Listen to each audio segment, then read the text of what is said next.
Hey guys, I was just out on the CCM GP450 yesterday. I had to go out and check a bunkhouse out over on Exmoor, which I was going to use for a trail riding weekend, so keep an eye out for details and dates on that. It's about an hour's ride for me with some really great trails en route, so I thought I'd take the CCM, do a bit of video and just show you what it's good at and what it's capable of.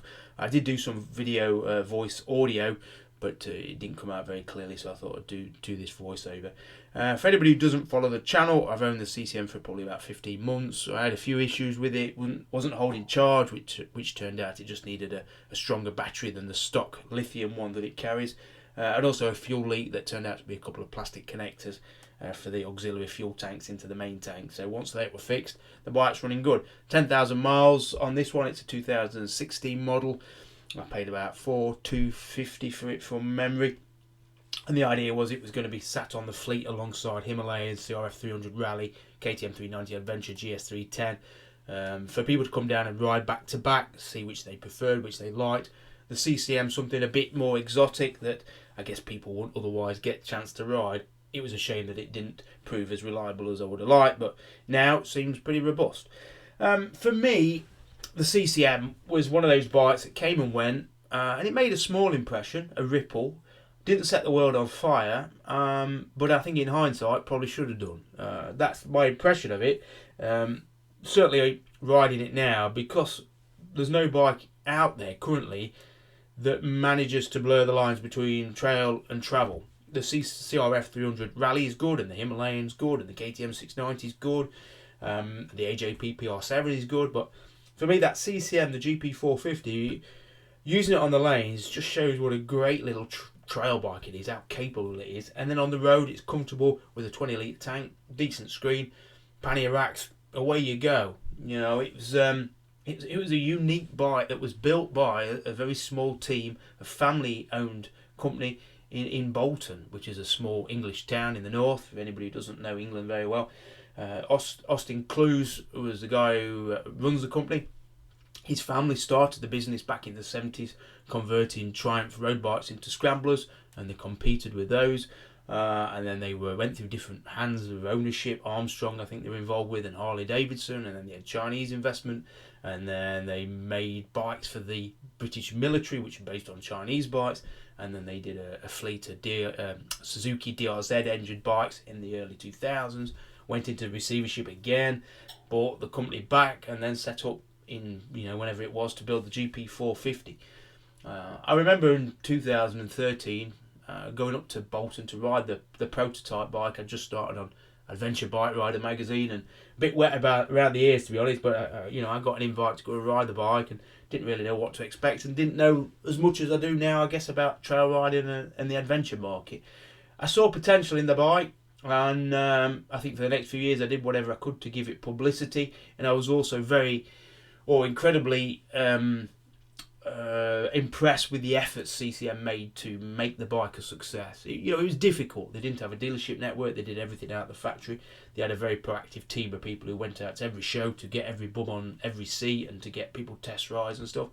The bike was, I guess, hamstrung by an indecisive market at the time. People wanted a lightweight, capable trail bike, but I guess they didn't want to pay the price of it.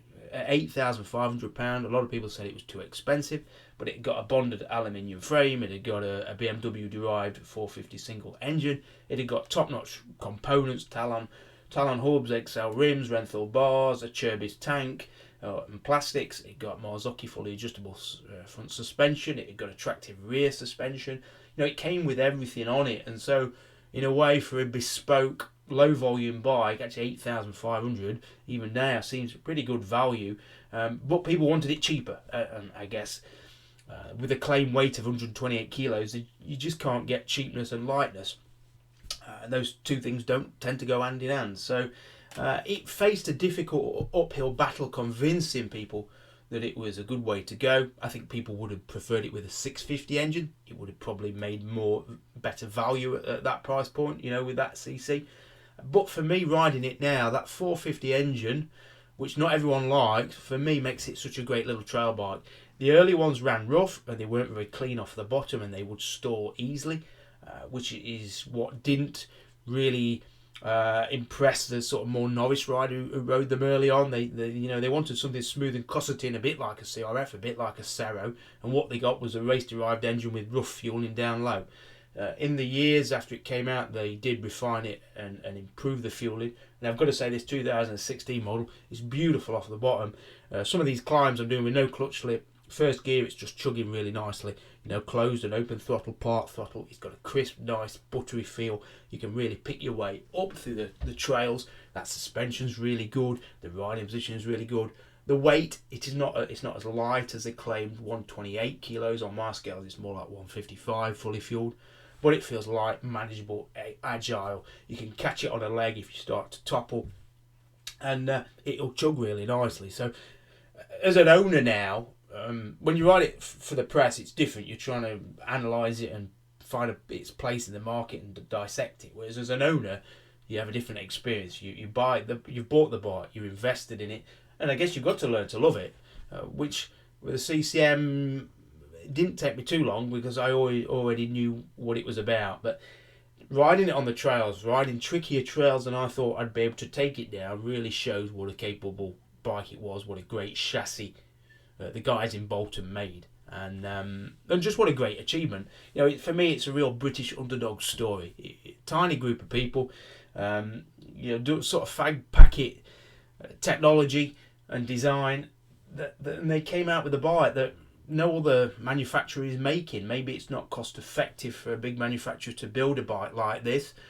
I think Honda's CRF 450L was the biggest indicator that it's just not possible for a big manufacturer to work to the small volumes of cell to build as a bike that we really want. So instead they used a motocross derived engine to try and come up with a trail bike, and the result wasn't overly rewarding.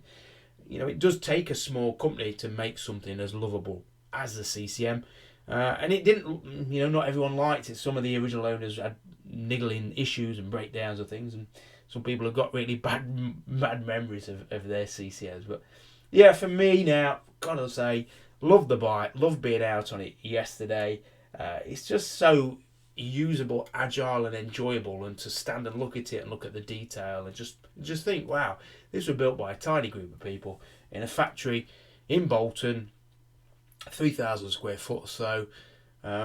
And it was a good bike, not for everyone, and I don't know if I'd recommend it as a bike for novice or semi-novice trail riders or adventurers. I think there are better options out there. I think there are more reliable options out there, because getting parts is going to become increasingly difficult because the bike's been discontinued and CCM really no longer support it, which is a bit bad, really.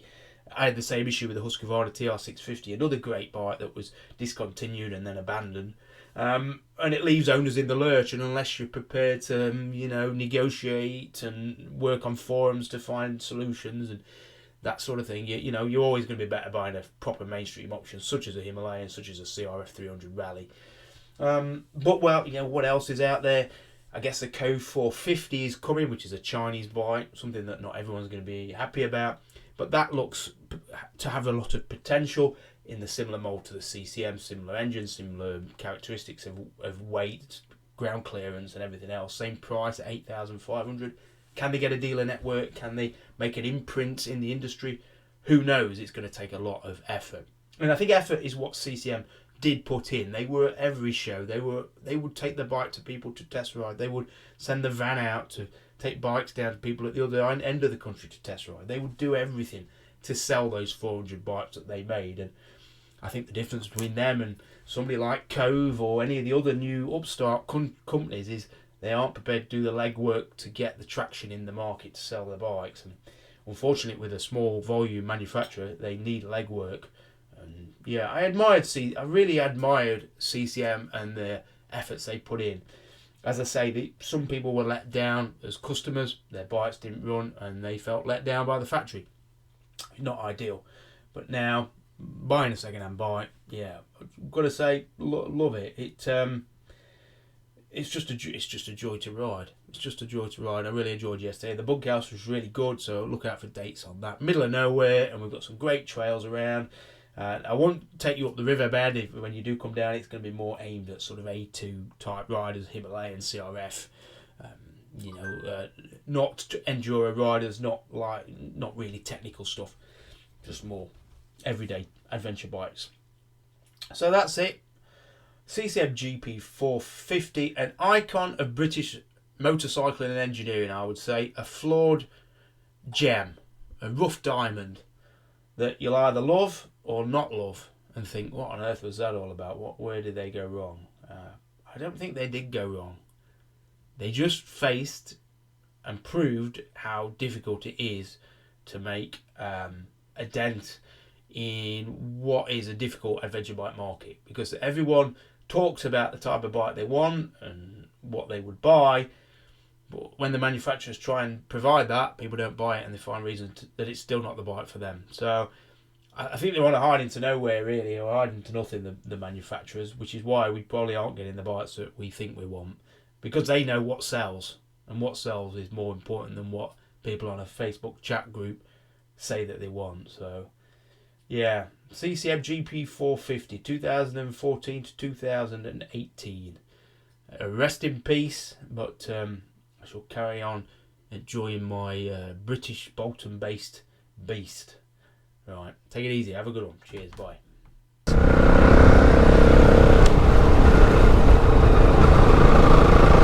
What a fantastic bike. What a absolutely fantastic bike. Right, catch you in a bit.